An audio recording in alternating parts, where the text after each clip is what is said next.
Welcome to the Leedz Edutainment Podcast, featuring in-depth interviews with people in hip-hop culture, based out of New England. I'd like to welcome everybody to the Leedz Edutainment Podcast. Today we got a very special guest, rapper Rasheed Chappell. Again, how are you? Fantastic. Thanks for having me, man. I appreciate it. Oh, Dad, thanks for making the time. I know you're a busy man. I just realized when I was looking your stuff up that you're from Jersey. I always thought you were in New York. No, born and raised in Jersey. 100%. Yeah. Project City, is that the term? Yeah, Project City, absolutely. What's that mean? That's the projects that I grew up in Passaic. The Passaic is the name of the town. 07055 is the zip. That's also, on our calling cards. But Project City is my hood, what I rep. What's that like growing up there? It had its challenges, but one of the things that a lot of us still reflect on is the sense of community that was there. So a lot of the bonds that were formed very early are a lot of the people that I still lean on today. So it's been a source of inspiration for just about every project that I've written.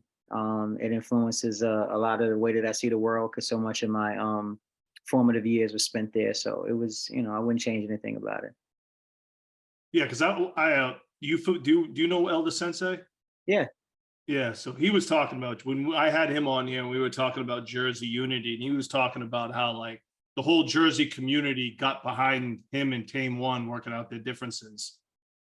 Jazz from Lords of the Underground. It was like this whole community thing. Like I don't really see that much in Boston. I don't know, you know what I mean? Like the Boston music scene isn't going to get behind, special teams getting back together. You know what I mean? Like I was shocked to see I wasn't shocked, but it was great to hear like that the community really cared about artifacts getting back together, and they got behind it at this festival and stuff like that. So I'm questioning, you seem like you have a similar experience with your New Jersey community, or is it different?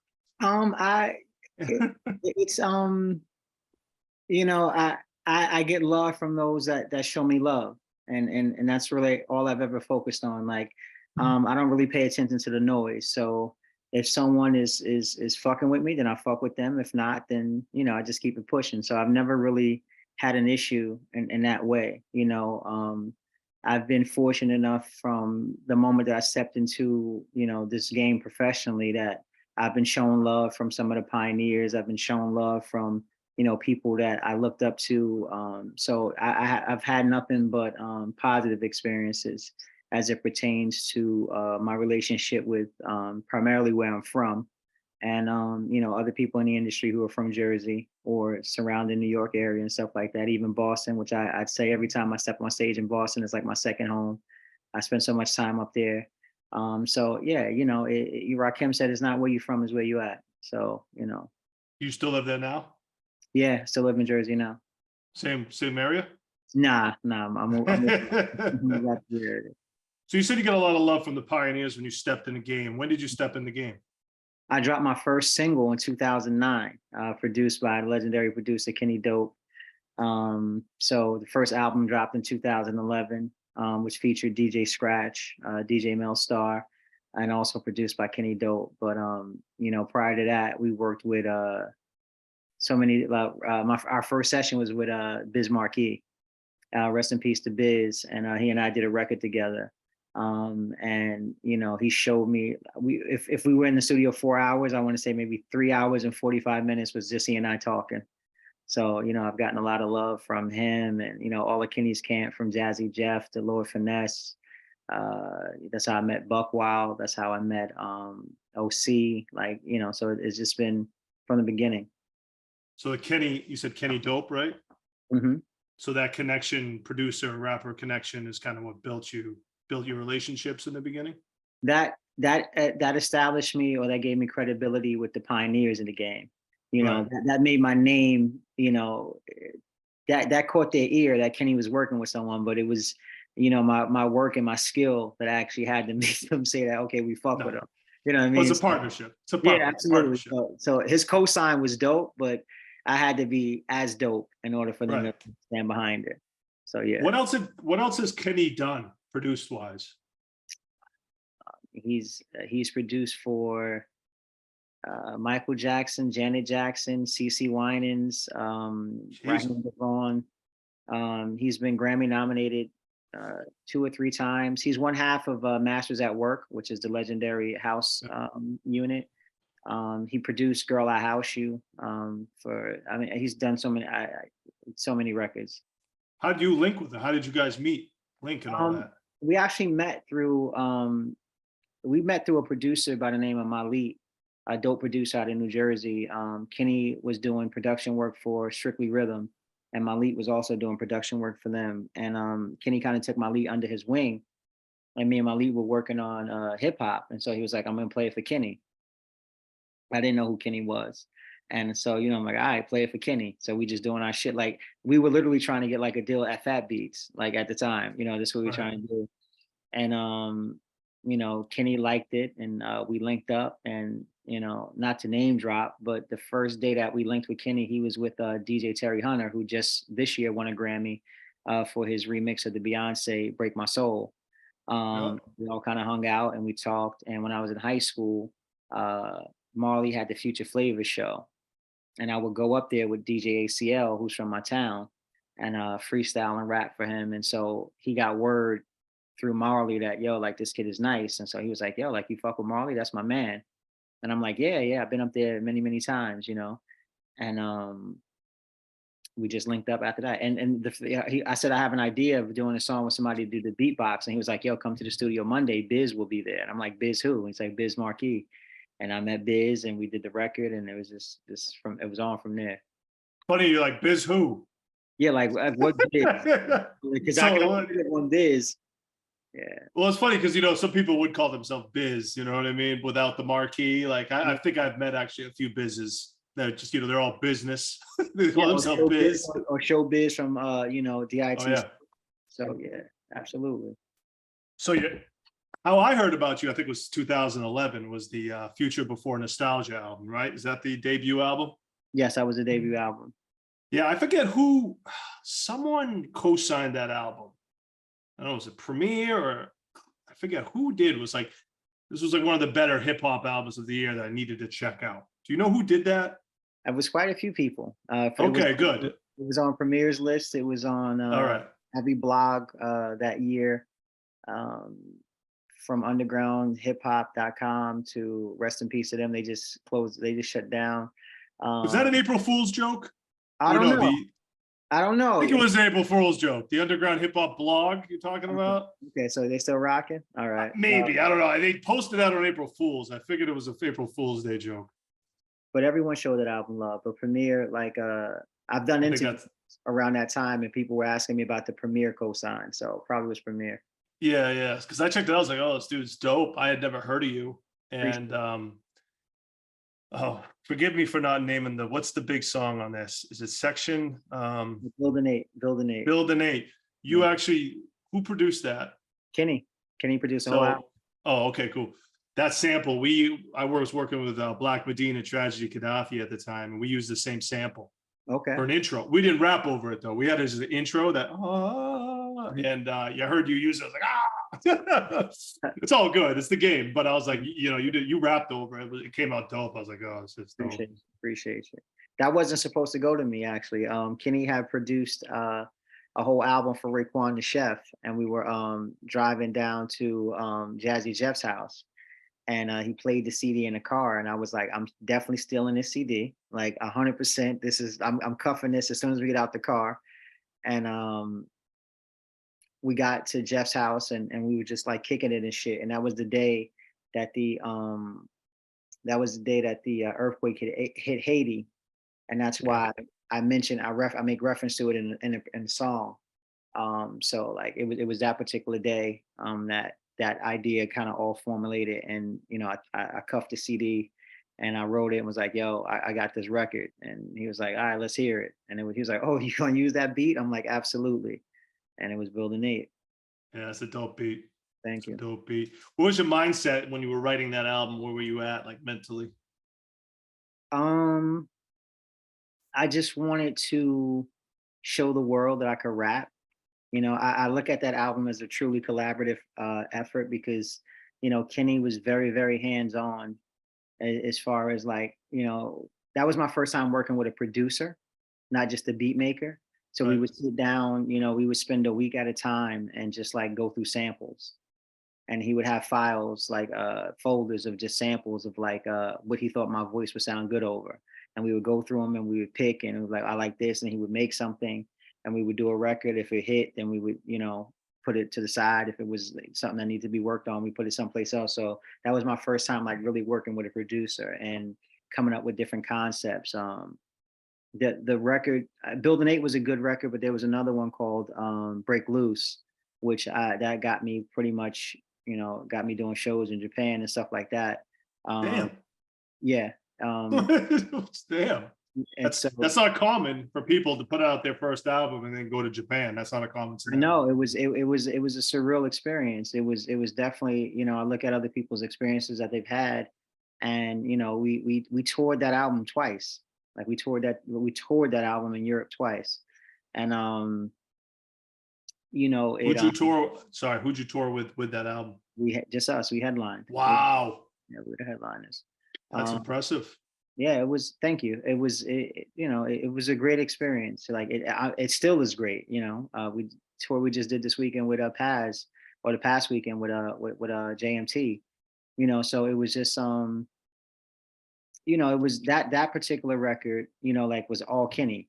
He was like, yo, like we need to do a record like this. This is the BPM, da da da, and all I had to do was like kind of fill in the blanks. Like he would, and even the first record on the album, the intro, the invocation, like we literally met in front of a sandwich shop as he was heading to the airport, and he was like, "Yo, I need a cadence like this," da, da, da, da, da. And I'm like, "I bet," and so that was my first time like really being coached in that way, and Good I coach. yeah, yeah, yeah, absolutely, and I took those lessons and then applied them and then just continued to hone and perfect my craft. And like one of the best compliments I've ever gotten as an artist, when Buck Wild and I were working on our album, he was like, yo, you like a producer, yo. And I'm like, yeah, because I've been around it so much, like working on, because Kenny does not just hip hop, he does so much music. So being in the studio when he's working with a violinist, or if he's working with a saxophonist, or he has a vocalist, or being very hands on with Raheem Devon's project, like writing for him and stuff like that for the project. I got to learn a lot. And so I was able to take that experience and then apply it when I was in full control. And yeah, I love it. Was he strictly sampling on your album? He would sample, but he had a band, so we would play stuff over. Like it was an amalgamation of both. Cool.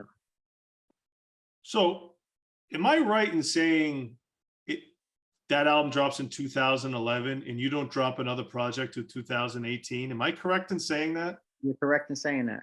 You're correct in What saying what happened in 7 years there? Because the reason I go there, because then in 2018 you take off again. So like, what happened in those 7 years? Why no music? life happened, I and hear that. it's cathartic to talk about it, and the trajectory that I'm on now. I'm happy things kind of played out that way, but it was a very stressful time. It was a lot of tension on Kenny and I's relationship, and we've recently, we've mended some fences, and we talk a bit more often. But he had his vision of how he wanted things to go. I had my vision of how I wanted things to go, and the scene had changed. It became a point where people were dropping music more frequently, and so my MC ego is that I want to be able to compete with everybody who says they're the best, and in doing so, I need to have music available. And so, luckily for, the features with, like Apollo Brown and other things that I was doing, it allowed my name to kind of stay um, somewhat relevant. But I wanted to put out a project. And, I don't think I shared this anywhere else before, but like Apollo Brown had hit me up twice to do an album. And I turned him down to continue to do this work with Kenny because I was so invested in what we started. And it just got to a point where I was actually in the process of doing just a project. I had some producers, shout out to Dirty Diggs, some other producers that had given me some stuff, my man DJ Ives. And I was like, just out of respect, I'm like, yo, this is where I am with these. Like, I want to do this, and I played him the records. He was like, yo, like, give me a month. I'll stop what I'm doing. We'll lock in and we'll do this shit. And that's how we got First Brick. So it was me, exiting that kind of like made that one happen. First Brick, is that the one in the thing behind you, the picture behind you? Oh yes, yes, yes. That's from the very talented artist Will Swink. It's actually carved out of wood. And we took a picture of that and we turned that into the album artwork. Speaking of Boston, I met him at a show, Church in Boston, many years ago. And that's Yeah, who are you playing with at that night? Apathy. Oh, okay. I don't think, Apathy. I'm not sure if I was at that one, because that doesn't ring a bell, but I'm sure it was dope. It was a dope night. From now, I was looking at the people you've worked with, and I see Paulo Brown, Diamond D, to Beat Miners, 38 Special, De La Soul, Pharaoh Monch, Ransom, Benny the Butcher, Flea Lord, Opio, Chez Noir, Biz Marquee, Buck Wild. Who else am I missing? I know they're probably missing like 20 other ones, but there's a ton. Rome Streets, Flea Lord, I said um, I guess my point is you work with a lot of people, mhm. And Sky Zoo, when I interviewed Sky Zoo, it's the same thing. It's like this crazy list of people you guys have worked with. That's pretty damn impressive. How do you feel about that? I still feel like there's so much more to do. Like No, I know. it just, I don't. One of the things that I have to get better at is like taking a moment to reflect. Because I'm always thinking about the next thing. So it's been dope. Like when I get a chance and like we sit around and we shoot the shit. Like it's dope that these things have transpired, because like I remember moving around. I'll use that term. I remember moving around and listening to some of the artists that I eventually linked up with, like Planet Asia, or 38 Special, or Dirt Diggs, or Mayhem Loren, or Action Bronson, all these people, and then to watch them, that was part of the process also. It was very humbling watching people that, you started out with, and then to see them ascend. And I was kind of like in this stuck spot, so thinking how dope Fashion was, and then doing a record with Fash, or thinking how like the shit is fire, but that's always been, my MO anyway. Like if somebody's dope, like fuck, let's see, let's spar, I take pride in my craft and my ability and my application of the art. So I just want to rock with people who I think are nice. That's key. Yeah. I want to talk about your allegiance to trust, 38 Special, because I feel like 38 Special reestablished himself. Ransom in there reestablished himself, and you kind of reestablished yourself after these hiatuses that I think everybody kind of took. Talk about how that all came together, how getting what trust is, and how that's going. It's like I don't even know how to really categorize it, but Special is he's a very smart man, and he's very calculated. And when the offer was extended and we talked, it made sense, because there's strength in numbers. Everybody is their own individual. There's no boss. There's no everybody's their own individual, and we come together. And if the project makes sense, if the idea makes sense, then we execute it. And so I remember I have you'll be the first one to hear this. I have another album coming out next month, I believe, or June, And it's produced by the Archetype, who's from Boston, who I think is one of the most talented people I've ever worked with. And we're working on that project, and I wanted a verse from Spesh, and I reached out, and he sent it back like in a day, and that's how the relationship started. And from there we had a mutual show. We were on the same bill together, and I was like, yo, let's. I think he had made a post, a tweet about who should he produce an album for next, and I was like, me, and he was like, I bet. And then from there we just started working, and he had a show 4th of July weekend, I think up in Buffalo or Rochester. It was Buffalo, and we pulled up to the show, and he was like so shocked that we pulled up. And he was like, yo, you came, like, yeah. And so if that show was on a Saturday, we were in the studio Monday. And so the first album that we did, I want to say we knocked out that first album in probably 7 or 8 days. Chemistry was there. Yeah, like once you get, I mean, there's an ego thing also, right? So like he's nice, I think I'm nice. Let me show him I'm nice, you know. So it just kind of made, you know, it was very good energy. And then when the trust, go ahead. Go ahead. I'll say like a competitive, but mutual respect, but competitive at the same time. Absolutely, absolutely. Right. And then when the trust shit started happening, you got Ransom coming through, you got Fred the Godson coming through, you got Mussolini coming through, you got Reef the Hustle coming through, you got Flea Lord coming through, you got Shay coming through, you got Asia flying in. So it was just like, you know, Vic Spencer, like everybody was there. So it was like ultimate confident, like ultimate short sharpening sessions over there. That's everybody that's in Trust. Yeah. I wasn't sure how many or who. I knew you were in it, and Ransom and Shay. I didn't know everybody else was in it. Yeah, I mean, we're all, you know, affiliates. It's a collective. It's a collective. Yeah, absolutely, absolutely. Is it? I want to go to Ransom real quick because I think he's one of the nicest. I agree. On the, you know, lyricist, lyrics, wisdom, street knowledge, all that good stuff.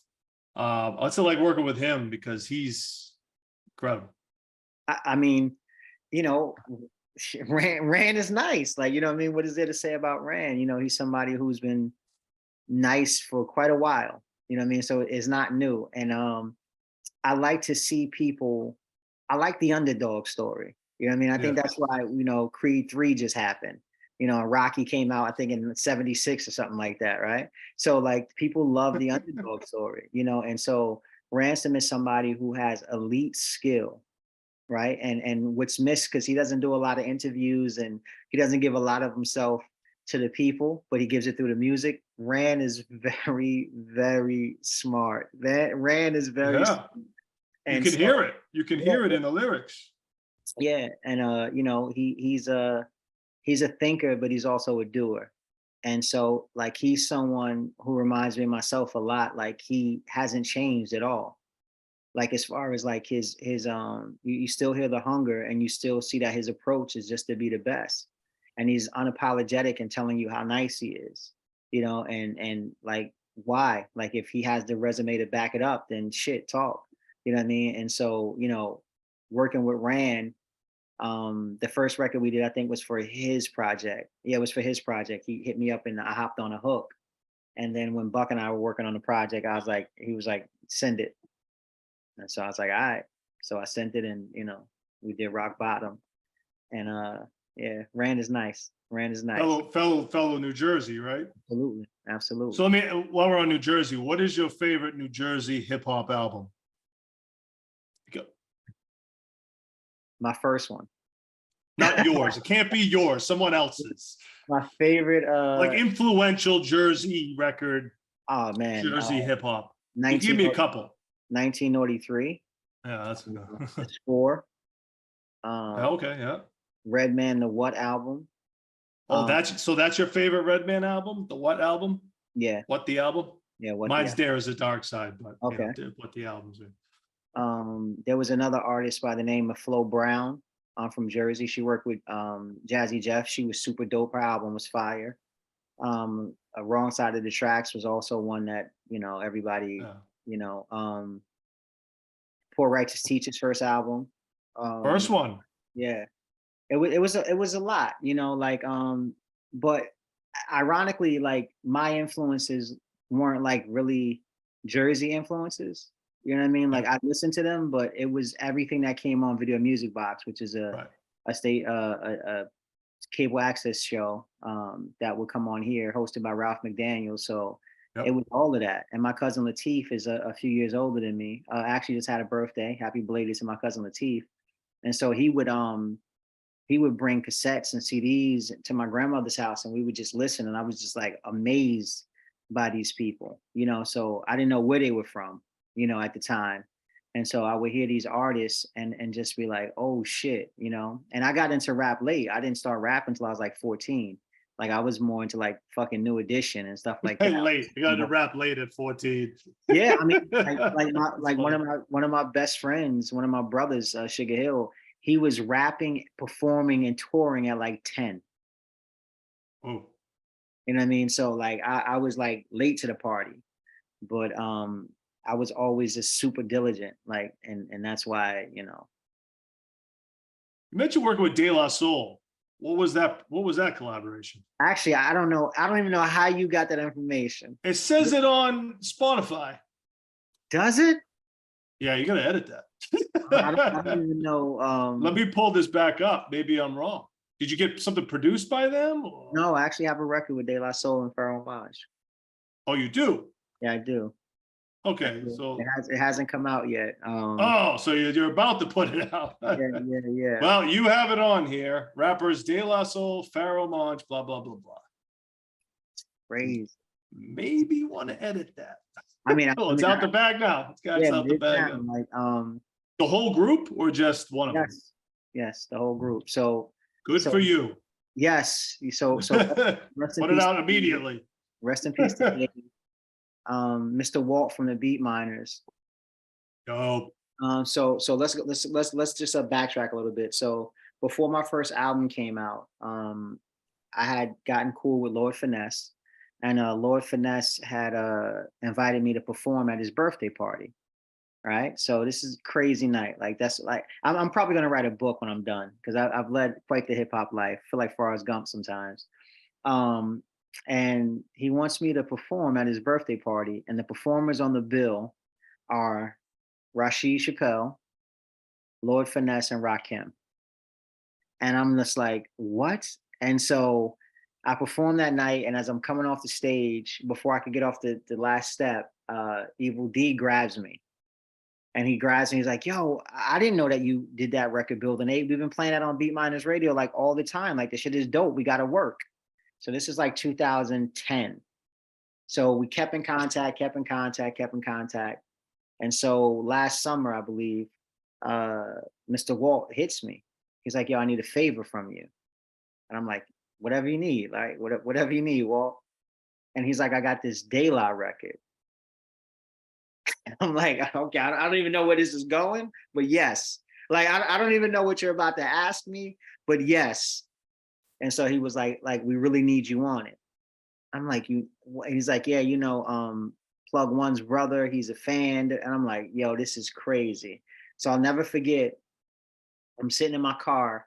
I'm with my cousin Quadria, who is on one of my projects, 15 Minutes in Queens, and she's like shopping. And I'm sitting and he sends me the file, and I open it up, and I'm listening to it, and I'm in such a space that I'm thinking it's just a beat that he's sending it to me. And I hear you know, pass, and I'm like, oh shit, this is crazy. And I'm just like, I hit my engineer, and I'm like, yo, like I got to get into the studio like tomorrow. Like I need to, you know what I mean? Like I'm not playing with this. And so I get home, and you know, I'm listening to the track again. I'm like, what is Paz and Dave on here? Like both of their verse. And I'm like, oh, this is crazy. Like this is crazy. And you know, I wrote the verse, and I went and recorded the next day. And yeah, I cannot wait for the world to hear this. No. Like How long ago did you record that? I think it was last summer. I think I knocked it out. Oh wow. And I can't wait. What's changed? A lot has changed since then, huh? Yes. And Pharaoh hopped on it, and it's De La Soul featuring Rasheed Chappell and well, Pharaoh Monch and Rasheed Chappell, I guess. You tried to put your name in front of Yeah. It's all good. It's all good. It's competitive. Respect, but competitive. That's crazy, man. That's here's another question. Favorite De La Soul album? Stakes is high, maybe. That's a That tough one for me. I'm still trying to figure out because I feel like they're like it's tough to say which one it's my favorite because they're so different, you know. Yeah, but That's that was at the time when I was like buying music, like I right. was Yeah. old enough to get my own shit. So Yeah. like definitely Stakes is High was a moment for me, and Dope. it was for me less abstract than the other Yeah. records as far as just not even so much content, but just how they were constructing their rhymes. Like I'm always a fan of that. Like I listen to how people construct their rhymes, like and the way they were, attacking those records was just different than De La Soul is Dead and it's the first album, 3 Feet High and Rising, and then Balloon Mind State was something different. You know what I mean? And so it was a lot of different things with that particular album. And shout out to my man Corey Cooper Coop, who like really put me on to that project. He was like, "Yo, you need to check this out." And we listening to it. I'm like, "Oh shit," you know what I mean? And it was but those groups like the De La Souls, the Tribe Called Quest, the Black Sheep, another artist I had a chance to work with, Drez. Um, they really I say this all the time, especially like in interviews, like people hear my rap and they assume when they think that I listen to a certain type of thing or whatever assumptions they make about my music. But it was definitely was the Kanes, the G Raps, the Nas's, the Biggies, the Mob Deeps. But it was the Roots, it was the De La's, it was those that actually provided me a space where I was like, you know what, I could talk about other things, and it really led to me using my real name because it was like I don't want to hide behind anything. Like I want to be able to talk about any fucking thing and not be hindered by this like this ethos of like I'm a street rapper where I can talk about things as someone who's experienced them as opposed to trying to put on this image of like this super tough guy. And I really thank them a lot, those particular artists. De La definitely being the spearhead of a lot of that. Still, I was reading something you wrote. Regardless of the ebbs and flows of the music business, remaining authentic takes precedence. First and foremost, absolutely. So that's kind of what you just said right there. Yeah. Yeah, it's playing the game and being authentic to the music is a tough balance. You know what I mean? A lot of people struggle with it. I talk to my business partner like probably every day now, and that DJ Eclipse. No, my manager, but Adam Brostoff for Perfect Time Music Group. And if the music, it has to start with the music. Right. Like for me, like it has to start with the music. I feel like I've been given an incredible gift, and for me to pervert it for anything other, like to pervert it for anything, I would lose it. I feel like almost like, and so like I'm very intentional with how I use it and where I use it and why I use it. And it's never been about the money. It's never been about it's weird because it's not even really about you, the fan, right? You guys have it, you guys get it, but it's really about my relationship to the music and how I want to express myself through the music. And if the fans appreciate it, that's cool. If they don't, it doesn't stop me from wanting to do it. It doesn't discourage me if a song or a project isn't received well. It's just something that's in me that regardless of outlets such as yours or radio or whatever, like it's just in me. And I've been blessed that people have been receptive to it, and I've been able to make a career and a living doing it. But it always starts with the music. It always starts with the music. Like I love it so much. My mom introduced me to it so early, and it just was like, yo, like this is it. Like this shit is incredible. This is life changing, man. You have a pretty positive attitude. Was it always like that, or did you get did you become this? Now, Most rappers are a little more, let's just say, self-centered. Well, I mean, at times I can be, right? Um when it comes to like my place amongst things, and I try to objectively remove myself and look at it from the outside, if we're just like comparing songs, comparing albums, yeah, I probably can be. But when it comes to the whole collective, like no, like it's bigger than me. Like this shit is not even about me, right? So the music is gonna live long after I die. So it's not about me. And I know that I couldn't have gotten here without Nas. I know I couldn't have gotten here without Rakim. I know I couldn't have gotten here without Kane.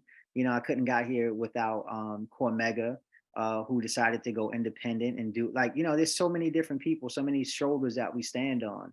So for, anybody that says that they do it alone or they got here by themselves, they're fucking lying. And it's like, True. no one got here alone. You know what I mean? Like no one got here alone.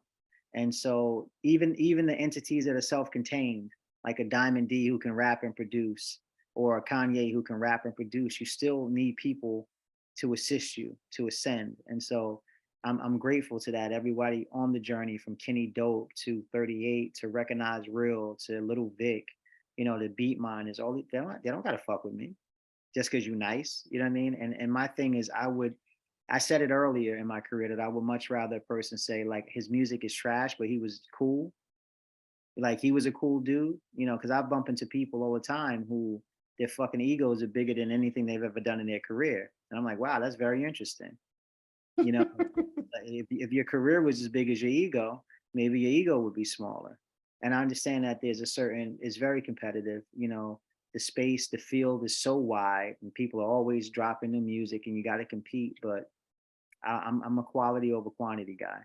I think Well, if I I think some people think that they have to present this big ego to succeed. I think it's kind of almost been taught a little bit in hip hop. You know what I mean? Like act as if, act like you're a star, do this, do that. But to be honest, man, I've seen that ship crash. You know what I mean? I've seen in my 20 years of artists on the up and going down. And a lot of the times it's the ego that gets them. Because sometimes you got to take a step back to move forward. And some people just don't want to take a step back because they've already been here. And there's just a lot of self-destruction in that I've seen. I'll speak for myself, but I had an opportunity to see a lot, like real life shit, right. and so like, when you grow up the way that I grew up with my parents being addicted to crack cocaine and Both. yes, and Damn, man, I'm sorry. don't be because you wouldn't have me. And so and your mom in prison, and it's a lot of shit I saw. So a lot of things. So this rap shit and these people here, okay, whatever. You know what I mean? Like if that's how you wanna move, that's how you wanna operate, that's fine. But like I'm very good with me. Like I'm very good and comfortable with who I am. And I can tell. I think that translates through the music as well. Not just my demeanor. Like I can be in any room, I can be the background, I can be the forefront. Like it doesn't matter. Like I'm who I am. And so once I got comfortable in that space, it was like I don't give a fuck. Like, part of my French, but it's like, yo, like because when it comes to just rapping, like just rap, like put on a beat, you rap, I rap, he raps. I'm very comfortable. I'm very, very secure in my spot. Boxing. You like boxing? Best sport in the world. Why? Why is it the best sport in the world? It's the best sport in the world when two people are evenly skilled, because then it comes down to will, who wants it more. And I feel like that's what we do when we do these records together, right? So for the most part, you get artists who are equally skilled, especially where we are. And it's like, yo, who wants it more? Like, what are you willing to do? Where are you willing to go? What are you willing to pull out in order to make this track better than the last collaboration that you did? Right. So if you look at the list of people that I work with, there's so many different pockets, right? And then there's a lot of artists that can't go to those pockets, right? Like to do a song with 38 Special, then do a song with De La, to hop on a song with OC, then hop on a song with Flea Lord, then there's a lot of people that can't move in those circles. To do a record with Bismarck doing a beatbox, and then you go hop on a record with Shay Noor. Like, so it's like there's a lot of people that can't move in that space. So I like to be fluid in that way. You know, like I remember when we did the record with OC, O was like, yo, like you're like the Floyd Mayweather of boxing, bro. Like you of rap, you could do everything. And it was like me listening to OC and me listening to De La, me listening to Nas, and me listening to G Rap that allowed me to say, you know what, I can. Like if I master me, then I can do anything because I'm giving you me in every space. And there's a lot of people that get stuck in their thing that they do, and it may be a dope thing that they do, but they're just in they're right here. And I want to be somebody that like can be like, you know, like I remember like a lot of the flack that Nas caught because his second album wasn't Illmatic. You're supposed to grow, right? You're supposed to elevate. You're supposed to push yourself. Like I lived in those projects for 18 years. No, I don't want to keep rapping about that. I'm someplace else now, you know. And then when he has this resurgence with Hit Boy, now people are, oh yeah, because now you've gone through life, right? That shit that you held on to when you were 18 till you were 30, you know, it's like, no, now you've gone through and you've seen some things and now you can relate to this resurgence of Nas. And I think that's such a beautiful thing in hip hop that he was given that breath in order to do that, because we like to push people out when they get to a certain age, which is ridiculous. But he was able to maintain being Nas for fucking 30 years. You know what I mean? And it's like, that shit is fire. And so that inspires me that, yeah, you know what, at 45, 50, I could still be doing this because he got somebody that's in front of me showing me that you could do it and be dope, right? Ageism, you're only as old as you move and behave and you feel. And so to watch this guy sell out Madison Square Garden and have that moment at the end talking about his mom that worked right across the street, that's what we're trying to do this shit for, right? So to have those moments, that's the most inspired, that's what gets me going, right? That's where the passion comes from, right? Because it's not about fucking another rapper saying you dope, that's cool, right? But connecting with those people out there in that audience that come to that, because I'm sure you've been at 1,000 shows where it's you know, the venue holds 500 and there's 430 rappers in the audience, right? And it's right, and they're standing there saying I'm better than the guy on stage. But when it goes past those people and it connects to the everyday person, and I get the DMs of people telling me that they thought about ending it, but they heard Still Standing or they heard Tortured Soul, and then like, yo, like, thank you for this music. And I'm like, yo, like, yeah, man. Cause I've been in places, you know, emotionally that I'm happy that you can connect with. So this shit is fire, bro. This shit that we do is fire. Yeah, man. Some powerful stuff you just said there. Now you talk about mastery. Mhm. Seeing you talk about mastery, trying to master everything. Mhm. Is it even humanly possible to master everything? Because I'm gonna tell you right now, my experience, life is an enigma. As soon as I master one thing, it changes in front of me. So it's like, you know, I mastered my career for a long time, but then, you know, COVID took that away. So it's like, how far can we master something, you know? And so we become the student again. Well, I'm back to the student. And that's what it's all about. And that's where the mastery, you know, you never retain it, right? You never retain it, but it's the pursuit of it that keeps you honest, because you never retain it. And then when you pass that baton off, you hopefully the person that you pass it off to can take it further than where you left it off at. And that's what it's all about. Like that's what it's all about, you know. And so for me, when I talk about mastery of life, like discipline is freedom.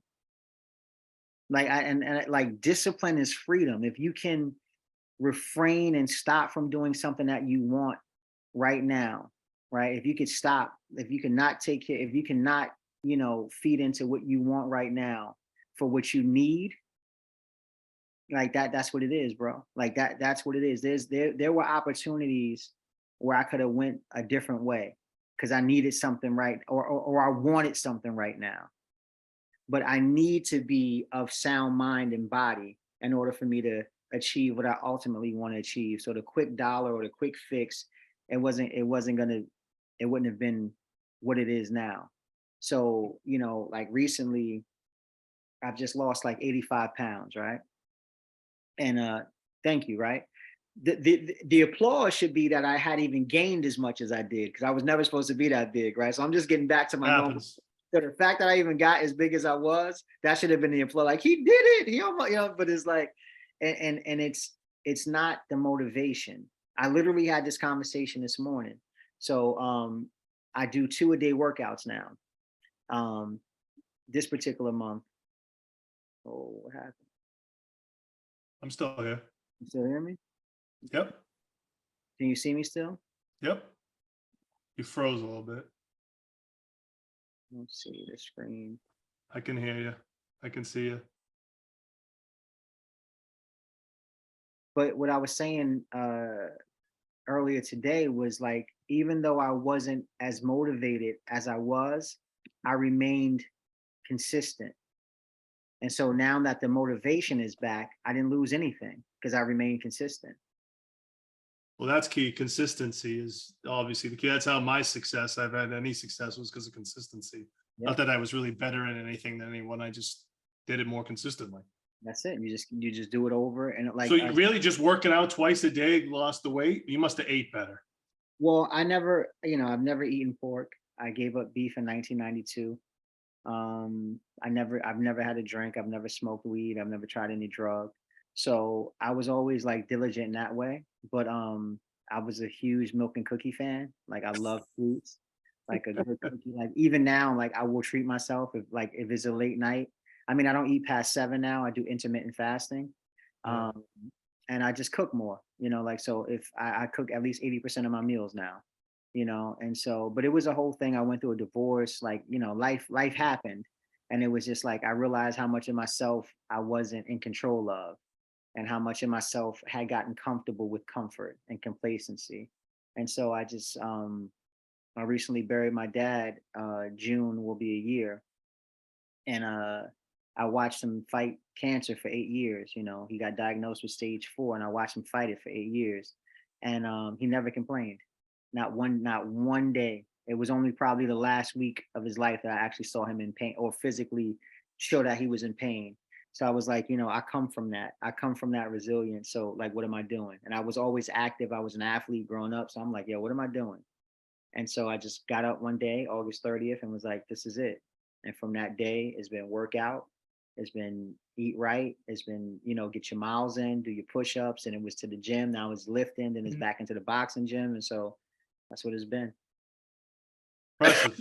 I just want to go back to the Jedi Mind Tricks tour that just happened. Yeah.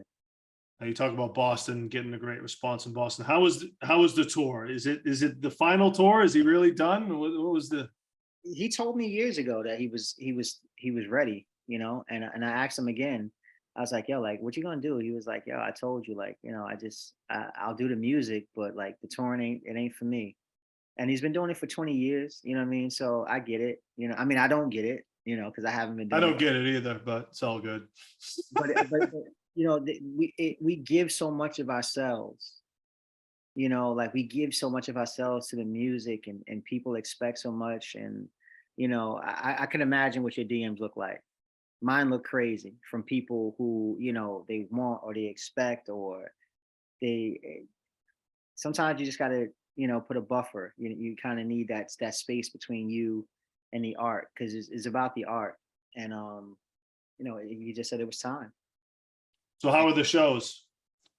Incredible. Like every show I've ever done with them has been an amazing experience. I've said it 100 times. Boston is definitely one of my favorite places to perform. Such good energy, such a good crowd.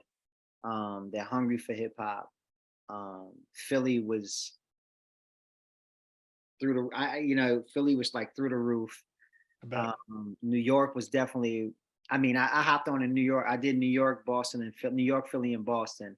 So I hopped on in New York, and that was definitely a nice. I love New York. Like I love rocking in New York. They're a very interesting crowd. But Philly was just like they would like chomping at the bit, like this is Paz's last time. And then we did like this like freestyle thing at the end where he just invited everybody on stage. So it was like, back in the day, cypher type shit. And it was fire. Yeah, it's dope, man. So what do we got coming up? What's next? Next, I can't even say. I mean, there are things coming up next. but I can't even tell you. So projects are coming. Yes. My next project, which is entitled Sugar Bills, will be dropping either in May or June. That's the Arcitype one. Yes, that's produced entirely by the Archetype. That features 38 Special. That features Rome Streets. Um, Steel Gold is on the album also. But I kind of been like leaning away from features. Like a lot of people have been doing that for their projects. So like I just kind of, if it doesn't make sense to the project, it doesn't make sense to just have artists on there because they, like I'm storytelling now. Like my last project, the portrait of, there's no other rapper that could have been on there because I'm telling my story. And Sugar Bills is a bar around the corner from the projects that I grew up in. So there was some characters from out of town that would come in. So Special and Rome, it makes sense to have them on the record. But yeah, we're telling the story. Like, I'm back to that. I work with Archetype a lot. He's done a couple of my albums, fully produced. And I know you guys have been working on this for a while. He's not played me anything, but he's like, I've been sitting on this Rasheed one for a while. So you guys been taking your time with it. So I'm hoping that, I know it'll be dope, but I'm looking forward to listening to it. I'm gonna be honest with you. Like I love this album. Like I absolutely love this album. And I've told Archetype before, or I've told anybody that would listen, like this is the so it's weird because like your first album, they say it takes a lifetime to make, right? And so I believe my first album was my MC life, right? That was me wanting to be a rapper. So you got a lot of that in the music. I believe A Portrait of, which was my last album with Vic, was actually me living life because I touch on so many life things. Like it was me living life. And I believe this album is the combination of both. It is the perfect combination of me living life, me MCing. It is what Archetype was able to pull out of me. I mean, we worked like I can't wait. Like I can't wait for people to hear this album. I'm so excited. Like I'm looking very forward to it. It's good to hear you say that because you talked about it being done for a while. And I was like, oh, so when you're putting it out, he's like, oh, Rasheed thinks this is the one, and he's really being strategic with it. My first instinct was he's delaying, he's procrastinating, you know what I mean? But now after talking to you, I'm like, no, he really means it. So I was like, no, it is. No, this is something more than something. This isn't just, a project. This is something really meaningful. You know what I mean? It's special to you. So that's dope. And everything has been, gearing up to this. Like, each project has gained more momentum. Each record has been more in depth. And I've been working with Archetype for my past, I think 5 or 6 projects. I make the trek up there. Like nobody touches my vocals. Nobody does my mixes. Nobody but Archetype. Oh, so you drive all the way up to Cambridge to do it? Every time. So you're not mailing them in, huh? No, I write on the spot. So there's none of that. Like we do it together. And it's like like the just the energy, you've been to the spot, so just the many energy, times. Yeah, just the energy. And I like the small room better, where it's just more intimate. So really, absolutely. Well, he's not going to mix your album in there. No, of course not. Recording in the small room, and I try to. My favorite part of the whole process is the mix, right? So I write it and perform it in a way where, I do my part. When I hear the record, I'm like, if I could just execute my part, I know once we get to the mix, we could take it someplace else. Like I hear the record's done already.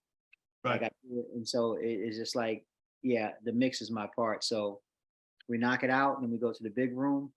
And it's like, I get to just sit back and relax and just watch it all come together. So yeah, that's my shit. That's a beautiful thing. I look forward to it. Well, Rasheed, man, it's been great talking with you, man. All best of success to you and what you've been through. It seems like things are going in a real positive direction right now. Yeah, absolutely. Got a good team, you got good relationships. You're doing well, man. So it's great to see. Appreciate it. So I'd like to thank everybody for tuning in to the Leedz Edutainment Podcast. It was a very special guest rapper, Rasheed Chappell. Thank you, brother. We'll talk soon. Be safe, man. Peace.